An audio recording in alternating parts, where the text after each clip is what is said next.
El Señor esté con ustedes. Lectura del Santo Evangelio según San Juan. Gloria a ti, Señor. En aquel tiempo dijo Jesús a los judíos: en verdad les digo, quien guarda mi palabra no verá la muerte para siempre. Los judíos le dijeron: ahora vemos claro que estás endemoniado. Abraham murió, los profetas también, y tú dices: quien guarde mi palabra no gustará la muerte para siempre.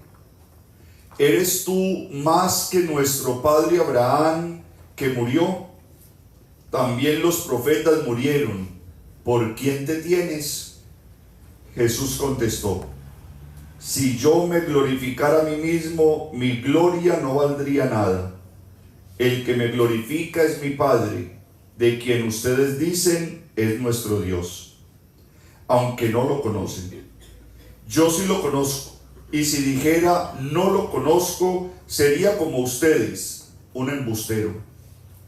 Pero yo lo conozco y guardo su palabra. Abraham, su padre, saltaba de gozo pensando ver mi día. Lo vio y se llenó de alegría. Los judíos le dijeron: ¿no tienes todavía 50 años y has visto a Abraham?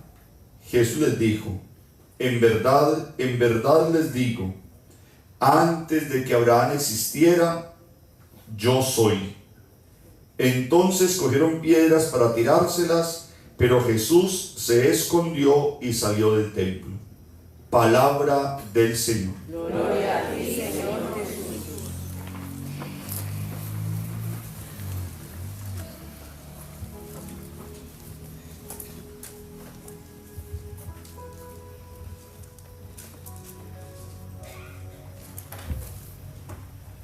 Vamos llegando ya al final de la Cuaresma y vamos escuchando esos textos de la palabra de Dios donde se nos va recordando el fundamento de toda la vida de Jesús.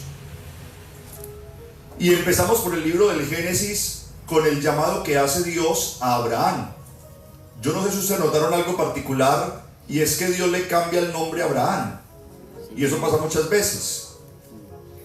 Abraham se llamaba Abraham, no es mucho el cambio, pero se nota. Era Abraham. Luego de que Abraham tiene contacto con Dios, pasa de ser Abraham a Abraham. También recordarán ustedes a Jacob. Luego de que Jacob tiene contacto con Dios, comienza a llamarse Israel. Y se acuerdan ustedes de Cefas, antes de Jesús. Una vez tiene contacto con Jesús, se llama Pedro. Y recuerdan ustedes a Saulo. Una vez tiene contacto con Jesús, se llama Pablo. Y se acuerdan ustedes de Bergoglio. Una vez acepta una misión, se llama Francisco. Esa es la vida en Dios. Como el contacto con Dios y una nueva misión nos lleva no a un cambio de identidad, sino a una transformación de la vida misma. Como luego de encontrarnos con Dios, la vida no puede seguir siendo la misma de antes. Tiene que haber un cambio.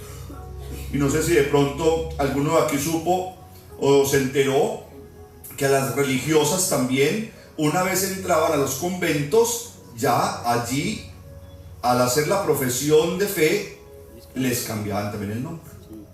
Era para decir, una vez la vida seriamente camina de la mano de Dios, somos personas nuevas. ¿A qué se nos parece eso?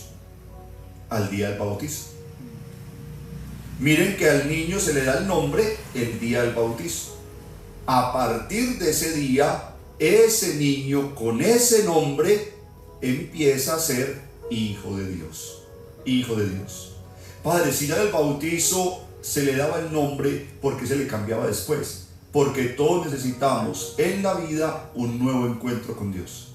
Un nuevo encuentro que nos permita evaluar lo que veníamos viviendo y permitirnos una vida diferente, en paz y llena de la presencia de Dios. Es decir, ahora sí, una vida espiritual. O sea, que todos pudiéramos tener un nuevo nombre.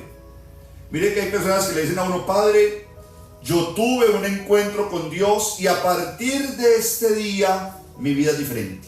U otros le dicen a uno: desde que yo decidí una vida más espiritual, mi vida es diferente. Entonces no hubo la necesidad de cambiar el nombre, pero sí logramos notar que de la mano de Dios la vida termina siendo diferente.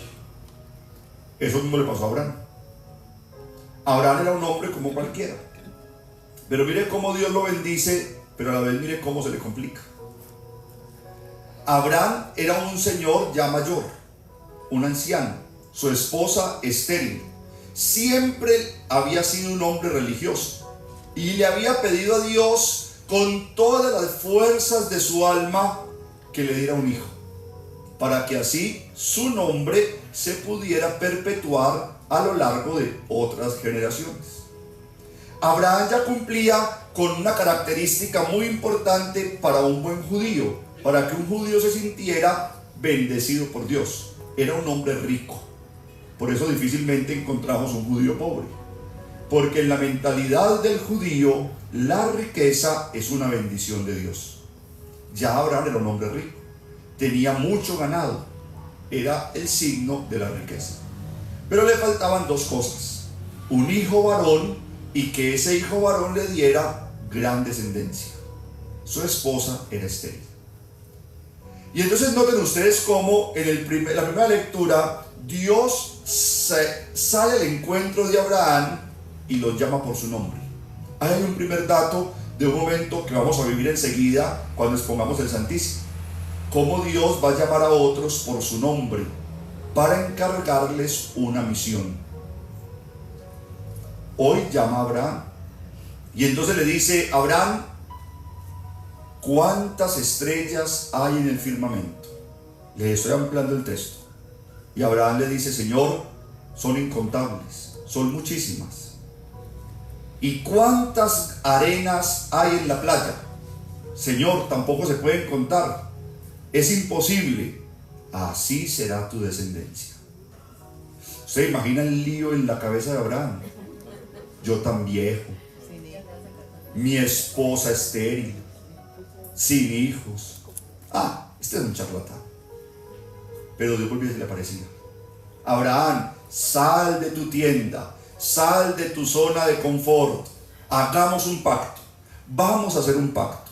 Yo te voy a dar un hijo, ese hijo te va a dar un pueblo numeroso, la tierra entera será hija tuya, pero tenemos que hacer un pacto. Una vez que de ti salga ese pueblo numeroso, ese pueblo va a ser para mí mi único pueblo, siempre y cuando yo sea para ustedes el único Dios. O sea que ¿qué hizo Dios con Abraham? Hizo una alianza, hizo un pacto. Y ustedes recordarán que más adelante Dios le dice a Abraham: consigue estos animales, pártelos por la mitad, ponlos sobre el altar, y se va a encargar de que los buitres no se los vayan a comer. Esa es la parte que le corresponde a Abraham en el sello de la alianza.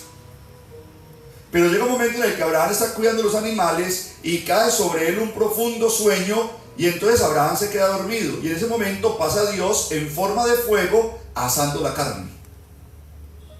Cuando Abraham despierta de su sueño, se da cuenta que la alianza fue sellada. Ha hecho un pacto con Dios.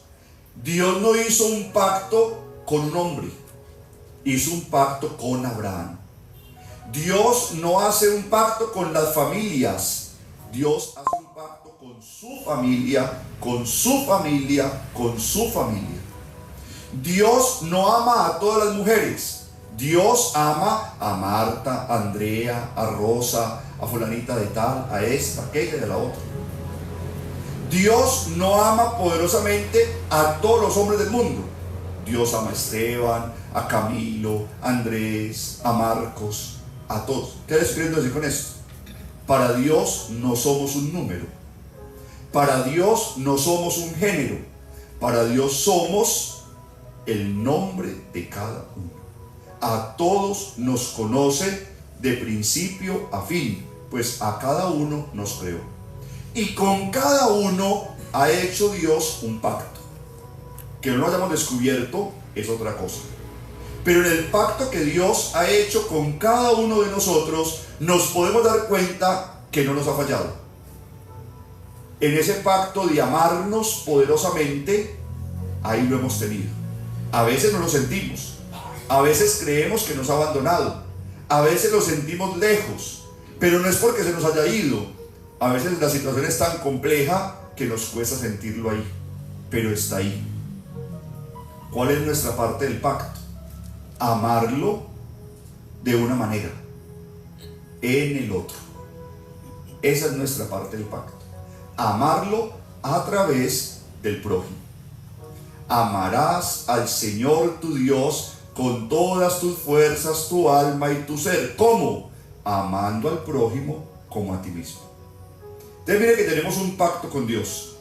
Entonces no podríamos decir el pacto fue de Abraham, de Isaac, de Jacob, de Moisés, de Aarón.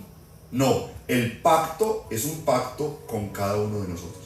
Por eso me gusta mucho que ustedes sientan que toda persona que nace en este mundo viene con una misión. Eso significa que el pacto se ha dado antes de nacer, precisamente para que el nacimiento de cada ser humano traiga consigo una misión. Pero hay misiones que son muy cortas, hay misiones que son muy largas. Cuando un bebé muere apenas intentando nacer, o cuando muere de días o de meses o a los pocos años, no podríamos decir que tenemos un Dios injusto. Tendríamos que decir que ese bebé ya cumplió su misión.